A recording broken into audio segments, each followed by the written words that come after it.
time now is going to be your boy Benny. We're going to be making a bit of a tier list here. Yes, we are. Now, to power up your boy Benny, we need a monster.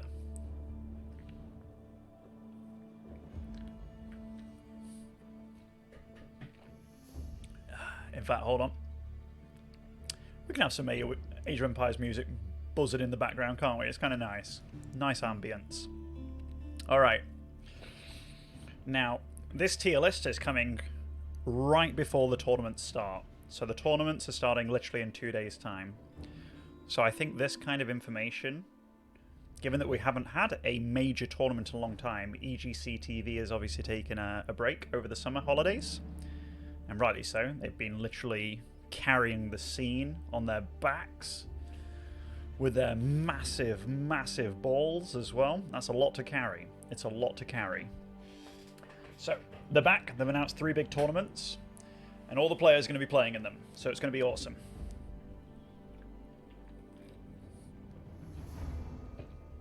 Now, when it does come to which Civ is best, it's pretty hard to say exactly. Most players have civs that they either like to play against or don't like, all that kind of stuff. And when it comes down to civs in general, nearly all of these civs, you could say, have a map that they're very, very fond of, or at least one that they're weak on. So, heaven forbid we play on a non-trade map, you can pretty much rule out Mongol. Mongol's #1 strength right now is the fact that they're very good at trading, but we'll do this in order, actually. So, S, A, B, C, D. And I just want to state, in general, that the civs right now, there are, even though there's 10 of them, if you have Dry Arabia as a map, and you put all 10 of these civs on it, there are matchups that are definitely unfavourable. But in general, I think we're in a place where most civs can beat the other civs. Now, there's definitely situational matchups, like if you get Rus versus English on Dry Arabia, I think that's extremely Rus favoured, or even a French versus an English. Primarily because they're knight-based civs and they're very good against English early on. They can outboom English, which is pretty tough, and defend against English. But in general, I think most matchups can be pretty cool. But I'll start off with China. Now, when I think about China, matchups that I think it's quite good in, it's always been good against Delhi. It's definitely one of the civs that when it comes to fighting against the powerhouses, such as like the Rus of the world, or like the Malian, when Malian's been really strong, China's always sort of stood a chance. Right now, I would say that I would probably put China as A tier. I can't realistically put them as S right now, even though if you have a water map like a Holy Island, China's pretty much #1. Pretty much #1. You've got HRE, which can be very strong on the water maps. China's always been good on water. The ability to boost your wood is solid. The fact that you build fishing boat or boats faster in general is very good, but their eco's a big deal. But I'm doing this tier list overall on the map pool that we're doing for Call to Arms. And I think China, it's pretty good across the board. Like, it's good against ABBA, or when I say good, it can fight ABBA throughout the game, early, mid, late. It can fight English all the way through. French is one that can give you a little bit of trouble. HRE can also be a tricky one, which is kind of funny. Depends on maps a lot. Mongol's going to be hard for China, just because if there's trade, like a high view map, then I almost think Mongol is super damn good against China, but I think that's super damn good against anything. Rus, as I said, it's one of the ones that can battle with Rus. Very often it's favoured against Delhi. Against Malian, not entirely sure. And then against Otto, that's a funny one. You don't often see that. But yeah, overall I'd say China's definitely solid. And this is like an averaging across the maps.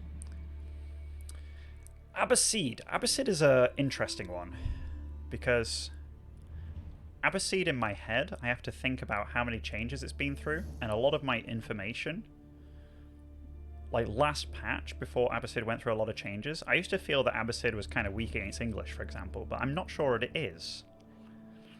Like if I also think about Abbasid against all of these civs, the one strength of Abbasid is the fact that it can actually battle with Mongol trade, which is really damn cool.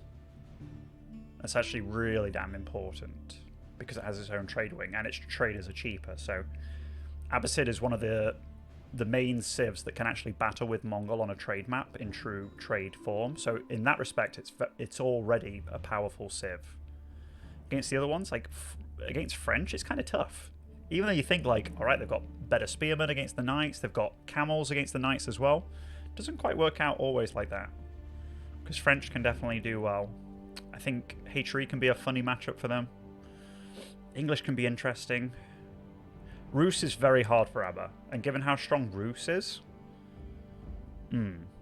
against Delhi they tend to be good. Against Malian, that's also questionable. And then against Ottoman, the aggression builds, I pretty much have to put Abbasid on A tier as well, just because they only have like 1 or 2 matchups where I'm like, okay, that's really bad for them, which is like a Rus thing. But in general, I think they absolutely can put up a fight, which is awesome. Alright, English. Now I'm looking at this, and I'm like, I don't like English versus French in general.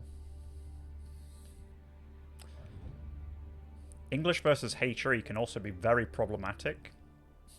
You can get a seriously bad spawn and you can just kind of insta-lose.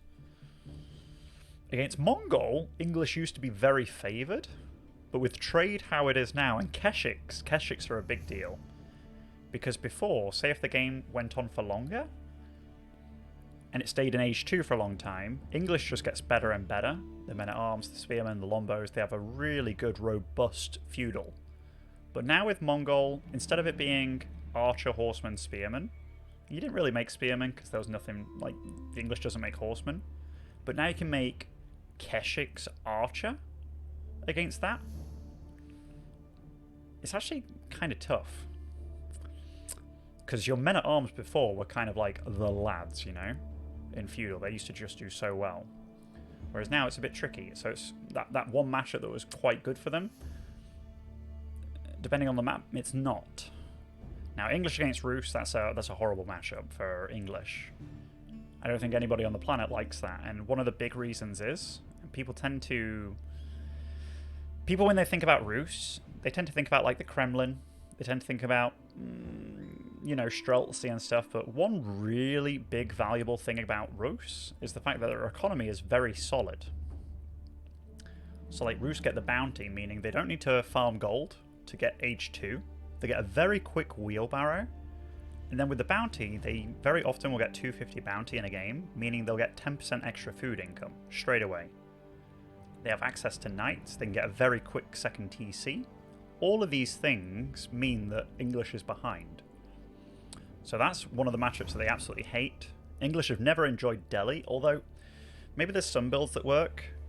English can put up a fight against Malian, and then English Ottoman is also very much spawn dependent, but most times I would say that English is actually okay against Ottoman. Can be sort of okay against Hatchery. Can stand up to Malian, but I have to put English here, which, yeah, I'm not sure. I'm not sure about English right now. It feels a bit tough for them. Talking about these two civs for English, though, I think against Abbasid it's just a fun matchup. I think against China it's kind of fun as well. It's not set in stone, but English's late game is definitely gutted compared to how it used to be. Like, you used to get to English late game, and as long as you were in a decent spot, you'd win. Now it's not the case at all. The network of castles, network of citadels, no longer even remotely as good as it was, and the Treb spam, I think Trebs are like almost not worth making at all. in general. We're going through very much a ram meta instead of trebs, and that's definitely taken away a lot of English's late game potential.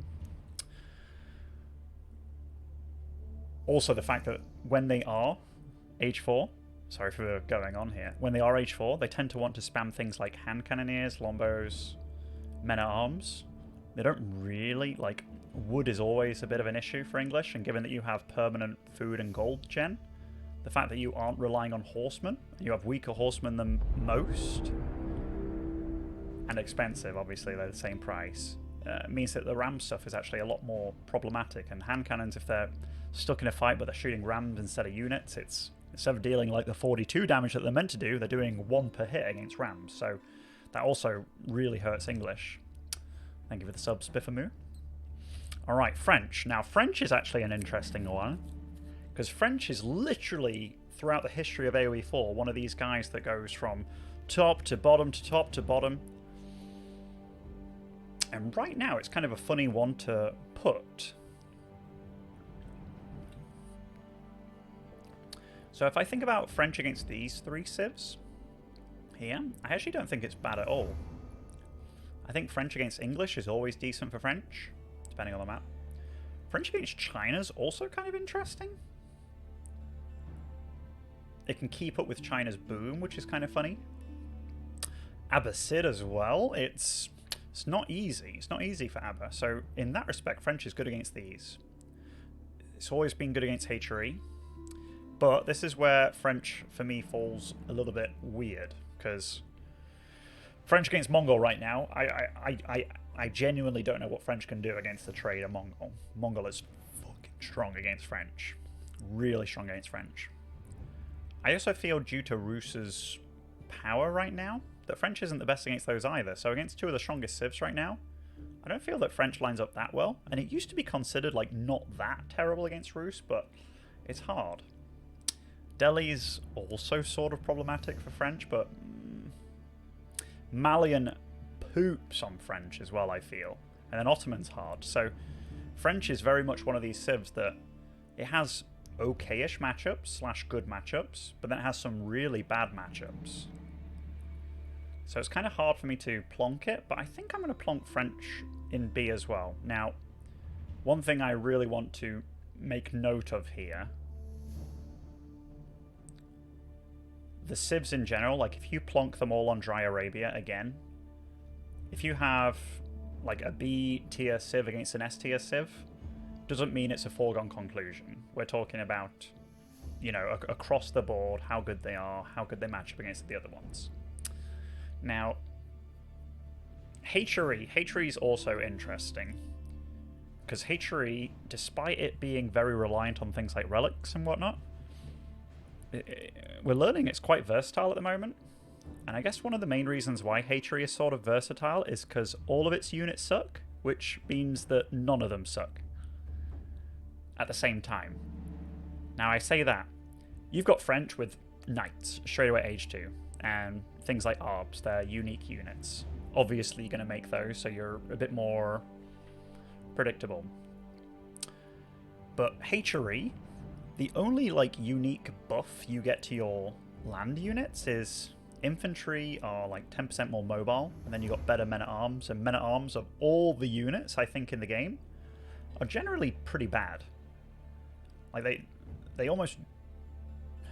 the all-rounder, where they're kind of not the best at anything, and thus, you know, they're okay. But if you want to kill a spearman, you know, there's better things for it. If you want to kill a crossbowman, way better things. If you want to kill a knight, there's better things. Like, if you want to kill a horseman, there's better things. Like, so what does the men-at-arms do? It's just there. And you do have the best men-at-arms in the game, in the sense that they deal 8 extra damage to heavy, 2 extra damage to everything. Or, pardon me, 6 damage to heavy, 8 damage to heavy, if you include the +2, and 2 damage to everything. Well, that was hard. And 10% mobility. So the men-at-arms are definitely better, but again, buffing a not the best unit is like, whatever. But in certain matchups, given that you can, it doesn't really matter what you make, it's kind of cool. because they have a sick economy. So that's where they thrive. They can hit H4 very fast. It's a boom. They can 2TC very quickly as well. Super boom.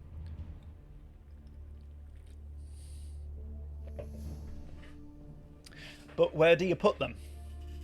Because again, very matchup dependent. I feel Hatchery versus English can be very close, depending on who's playing. Hatchery against China, it's actually kind of a tricky one for China, but again, it can go either way.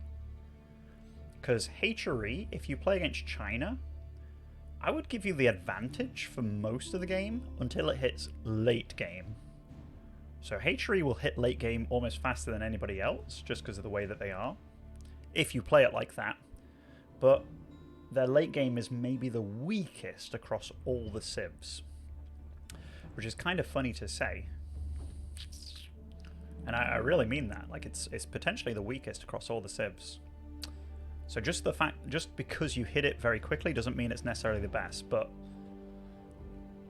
so any late game situation, Hatchery isn't the best. But so that kind of rules them out in like 40-minute long games kind of thing and beyond. They get worse unless they're already very far ahead. But so against English it can be close. Against China, close. Abbasid, like if any of these civs hit late game, Hatchery's in trouble. Against French, they don't like French because French is good early game and has a better late game, so you have this kind of little bit in the middle where you have a chance, but then French has ARBs which counter that, so French has always been very good against Hatchery. Now Hatchery against Mongol, if it's the trade stuff, the tower rush that can really throw Hatchery off track, that's not the best. They can sort of fight up to Rus, but it's tricky. Since the militia nerf, it's definitely easier. Against Delhi, they've always been strong, but less strong this patch because the Ghazi Riders and Tower of Victory meta in general. Now, against Malian, I think Malian's super tough for Hatchery. And actually, I've been thinking Ottoman's tough for Hatchery as well. I have to put Hatchery here. I think across the board, Hatchery have matchups that are okay, but they have matchups that are quite bad. Which, yeah, it's a roughie. That is a roughie. Yeah, we have to put them in B. I can't realistically put them in C just because they can fight against like English, China. You know, they can fight against Rus. They have notoriously been good against Delhi, but But yeah. Alright, Mongol's an interesting one in that their trade is right now super damn strong. And I don't know when this video will be released exactly. Right now I'm aiming to put it right before the tournament. But I think Mongol is going to be one of the top vetoes. As long as a map with trade is in a series. Even if you dismantle their trade, it feels like Mongol always has a way back. And honestly, when I look at the matchups, like even Mongol against Rus used to be like super Rus favored. If you put them both on high view, and that's a super Rus map, I don't think it's immediately over. I actually think Mongol stands more than a chance. So Mongol against English also used to be quite bad. I think Mongol can outboom China, which is crazy. They can outboom... Actually, when I say outboom, against Abbasid, it's actually very interesting. That's one of the matchups that's interesting for Mongol. I think they poop on French. I think they can poop on Hatchery. They can fight against Malian, but Malian's interesting. I'm going to have to put Mongol as S. Now, the only time they don't really want to play Mongol is if it's a bad trade map. But if it's a good trade map, Mongol are tip-top tier. Rus. Another super good civ right now. Super good. If I put Rus against most of these civs here, they can outboom English. They can equal boom French, but they have very good defense. French's late game's very decent with the cheaper everything, but Rus just feels like pretty solid here. They're very solid against Hatchery with the booming. Very good against Abbasid with things like those Archer Knight compositions. Anything with Knights in Age 2 is very strong. Against China as well, they can like boom China. Now, Mongol's one that can be very good, but again, Rus is just across the board they're good. I think the civs that can actually put up a good fight against Rus, like a good fight. Mongol can, China can, I think French can to some degree, and Hatri to some degree. To some degree, Delhi. Malian definitely can. Malian's also kind of like a dark horse. You know what? Ottoman's actually a bit of a dark horse too, which is interesting. But we have to put Rus as S. We have to. Delhi. Delhi is strong, but it's also very, very, very much one of those civs that if you somehow have bad sacred site spawns or something along those lines, you're going to have a bad time. Now, Delhi against these top two civs, it can sort of fight against Rus. It can't fight against Mongol if it's a trade map. I feel that Mongol is like, there almost needs to be another tier for how good Mongol is on trade. But again, this is across on average. I think Delhi's always decent against English. It's okay against French. It's always been bad against Hatri, but I think it's a bit better now than it was. Against China, it's always been bad. Against Abbasid, it's had moments. So English, what was that? Was kind of bad, kind of not bad, good. Delhi is here. And you know what? These civs will go like this. So like in terms of power, I got it from like left to right and across. So I would consider Delhi probably the worst, but it's not so much worse than these that it's on a different tier entirely. Because I think it can fight. Alright, Malian. Okay, let's have a look. So we'll go through these civs first. I think Malian, kind of close to English, but it should win. Close, though. Against French, it dominates them. It really does. I feel that it pretty much dominates Hatri as well. And I kind of get the feeling it should do very well against Delhi as well, which is kind of fun. I think Malian's fine against China. I think Malian's very good against Abbasid. I think it can actually sort of fight against Mongol trade. And it can definitely fight against Rus. Now, if we take all those things into account, Malian's S tier, baby. It's really strong. It's really strong. I can't really put Malian anywhere else besides there. Maybe I could put it at the start of A tier. But honestly, Malian's very good. The fact that it legitimately, I don't think it has a super bad matchup. It doesn't have a super bad matchup. Now, one of the funny things about this is that Ottoman here, I feel it's almost one of the civs that people have slept on the most. Just because when I'm going to go through a list here, and like Ottoman is so strange.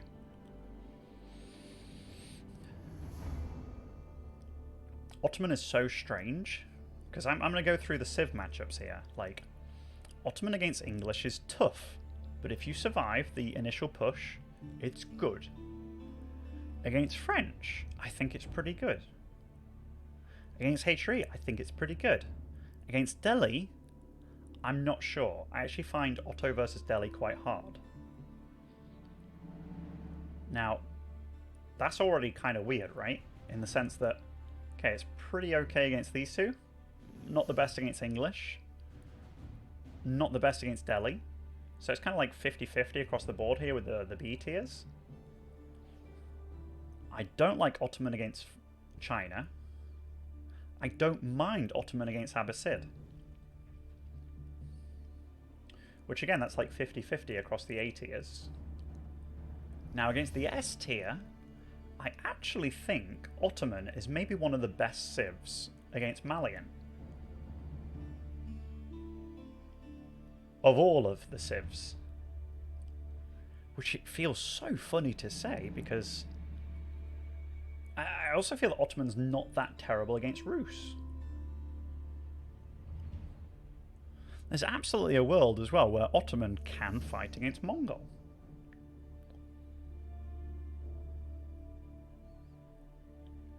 Where the hell do I put Ottoman? Now, it's obviously not S tier. And depending on who's playing it, this could literally go in any tier list. But and this feels weird. This feels weird to do. But I think I'm going to put... I think I'm going to put it there.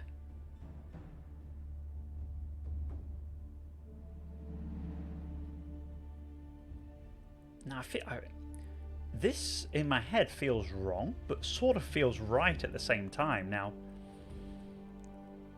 one thing I want you to remember is, and I've stated this the third time now, just because you're in the S tier doesn't mean that you are a foregone conclusion win against these. Not at all. Like I said, of these civs, when you get matched up with things, like Malian against English, English can fight. French against Rus, they can fight. Heck, Delhi against Mongol, it's also like, hey, they don't need gold, so tower rushing that gold, it's like, hey.